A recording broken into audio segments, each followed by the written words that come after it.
January 10th, evening reading, Genesis 25:26. The death of Abraham, Genesis 25. Abraham had taken another wife, whose name was Keturah. She bore him Zimran, Jokshan, Medan, Ishbak, and Shaul. Jokshan was the father of Sheba and Dedan. The descendants of Dedan were the Ashurites, the Letushites, and the Limanites. The sons of Medan were Ephah, Epher, Hanok, Abida, Eldah. All these were descendants of Keturah. Abraham left everything he owned to Isaac, but while he was still living, he gave gifts to the sons of his concubines and sent them away from his son Isaac to the land of the east. Abraham lived 175 years. Then Abraham breathed his last and died at the good old age, an old man and full of years, and he was gathered to his people. His sons Isaac and Ishmael buried him in the cave of Machpelah near Mamre, in the field of Ephron, son of Zohar the Hittite. The field Abraham had brought from the Hittites, there Abraham was buried with his wife Sarah. After Abraham's death, God blessed his son Isaac, who then lived near Beer Lahai Roi. Ishmael's sons. This is an account of the family line of Abraham's son Ishmael, whom Sarah's slave Hagar the Egyptian bore to Hebron. These are the names of the sons of Ishmael listed in the order of their birth. Nebaioth, the firstborn of Ishmael, Kedar, Adbeel, Mibsam, Mishma, Dumah, Massa, Hadad, Tema, Jetur, Nipshish, and Kedam. These were the sons of Ishmael, and these are the names of the 12 tribal royals according to their settlements and camps. Ishmael lived 137 years. He breathed his last and died, and he was gathered to his people. His descendants settled in the area from Havilah to Shur, near the eastern border of Egypt, as you go toward Ashur, and they lived in hostility toward all the tribes related to them. Jacob and Esau. This is the account of the family line of Abraham's son Isaac.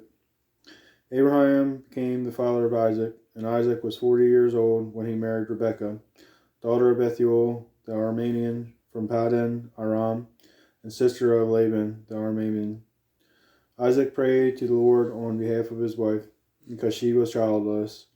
The Lord answered his prayer, and his wife Rebekah became pregnant. The babies jostled each other within her, and she said, "Why is this happening to me?" So she went to inquire of the Lord. The Lord said to her, 2 nations are in your womb, and 2 peoples from within you will be separated. One people will be stronger than the other, and the older will serve the younger. When the time came for her to give birth, there were 10 boys in her room. The first to come out was red, and his whole body was like a hairy garment. So they named him Esau. After this, his brother came out, with his hand grasping Esau's heel. So he was named Jacob.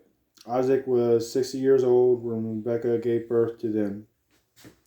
The boys grew up, and Esau became a skillful hunter, a man of the open country, while Jacob was content to stay at home among the tents. Isaac, who had a taste for wild game, loved Esau, but Rebekah loved Jacob. Once, when Jacob was cooking some stew, Esau came in from the open country famished. He said to Jacob, "Quick, let me have some of that red stew. I'm famished." That is why he is also called Edom. Jacob replied, "First sell me your birthright." "Look, I am about to die," Esau said. "What good is the birthright to me?" But Jacob said, "Swear to me first." So he swore an oath to him, selling his birthright to Jacob. Then Jacob gave Esau some bread and some lentil stew. He ate and drank, and then got up and left. So Esau despised his birthright. Isaac and Abimelech, Genesis 26. Now there was a famine in the land, besides the previous famine in Abraham's time. And Isaac went to Abimelech, king of the Philistines, in Gerar. The Lord appeared to Isaac and said, "Do not go down to Egypt. Live in the land where I tell you to live. Stay in this land for a while, and I will be with you and will bless you. For to you and your descendants I will give all these lands, and will confirm the oath I swore to your father Abraham. I will make your descendants as numerous as the stars in the sky, and will give them all these lands, and through your offspring all nations on earth will be blessed. Because Abraham obeyed me and did everything I required of him, keeping my commands, my decrees, and my instructions, so Isaac stayed in Gerar. When the men of that place asked him about his wife, he said, 'She is my sister,' because he was afraid to say, 'She is my wife.' He thought, 'The men of this place might kill me on account of Rebekah, because she is beautiful.' When Isaac had been there a long time, Abimelech, king of the Philistines, looked down from a window and saw Isaac caressing his wife Rebekah. So Abimelech summoned Isaac and said, 'She is really your wife. Why did you say she is my sister?' Isaac answered him, 'Because I thought I might lose my life on account of her.' Then Abimelech said, 'What is this you have done to us? One of the men might well have slept with your wife, and you would have brought guilt upon us.' So Abimelech gave orders to all the people, 'Anyone who harms this man or his wife shall surely be put to death.' Isaac planted crops in the land, and the same year reaped 100-fold, because the Lord blessed him. The man became rich, and his wealth continued to grow until he became very wealthy. He had so many flocks and herds and servants that the Philistines envied him. So all the walls that his father's servants had dug in the time of his father Abraham, the Philistines stopped up, filling them with earth. When Abimelech said to Isaac, 'Move away from us, you have become too powerful for us.' So Isaac moved away from there and encamped in the valley of Gerar, where he settled.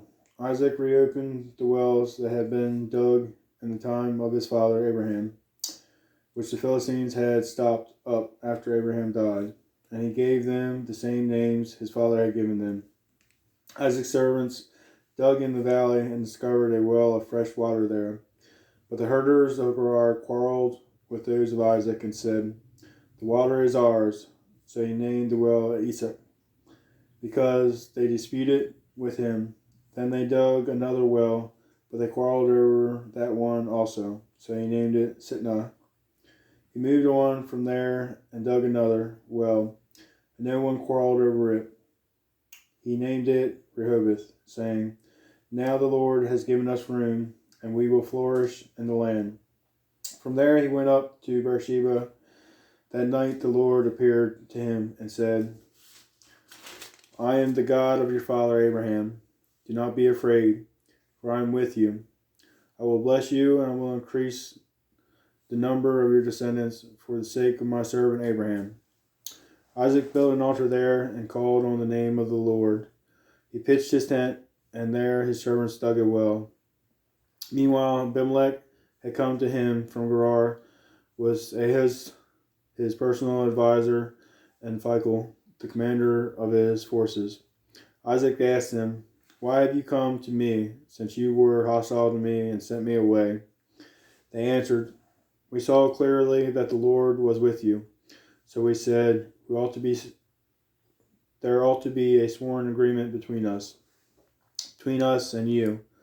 Let us make a treaty with you, that you will do us no harm, just as we did not harm you, but always treated you well, and sent you away peacefully. And now you are blessed by the Lord.' Isaac then made a feast for them, and they ate and drank. Early the next morning the men swore an oath to each other. Then Isaac sent them on their way, and they went away peacefully. That day Isaac's servants came and told him about the well they had dug. They said, found water. He called it Sheba, and to this day the name of the town has been Beersheba. Jacob takes Esau's blessing. When Esau was 40 years, he married Judith, daughter of Uri the Hittite, and also Basmath, daughter of Elon the Hittite. They were a source of grief to Isaac and Rebekah. That completes our reading for today.